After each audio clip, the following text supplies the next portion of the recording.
नमस्कार मित्रांनो, आज मंगळवार 31 डिसेंबर 2024. सध्या महाराष्ट्रात कांद्याच्या दरात पुन्हा एकदा घसरण पाहायला मिळत आहे. पण एकंदरीत संपूर्ण महाराष्ट्रात कांद्याला काय मिळतोय बाजारभाव पाहूयात लगेच व्हिडिओच्या माध्यमातून. पहिली बाजार समिती आहे कर्जत अहमदनगर. आवक आलेली आहे 63 क्विंटलची. कमीत कमी दर मिळाला 500 रुपये, सर्वसाधारण दर मिळाला 1500 रुपये, तर जास्तीचा दर मिळाला 2800 रुपये. पुढील बाजार समिती आहे मंगळवेढा. आवक आलेली आहे 86 क्विंटलची. कमीत कमी दर मिळाला 600 रुपये, सर्वसाधारण दर मिळाला 300 रुपये, तर जास्तीचा दर मिळाला 3500 रुपये. पुढील बाजार समिती आहे कामठी. आवक आहे 6 क्विंटलची. कमीत कमी दर मिळाला 2500 रुपये, सर्वसाधारण दर मिळाला 3000 रुपये, तर जास्तीत जास्त दर मिळाला 3500 रुपये. पुढील बाजार समिती शेवगाव. आवक आलेली आहे 386 क्विंटलची.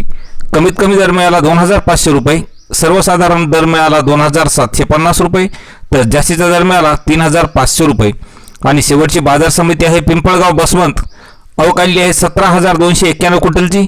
कमीत कमी दर मिळाला 1500 रुपये, सर्वसाधारण दर मिळाला 2350 रुपये, तर जास्तीचा दर मिळाला 3830 रुपये.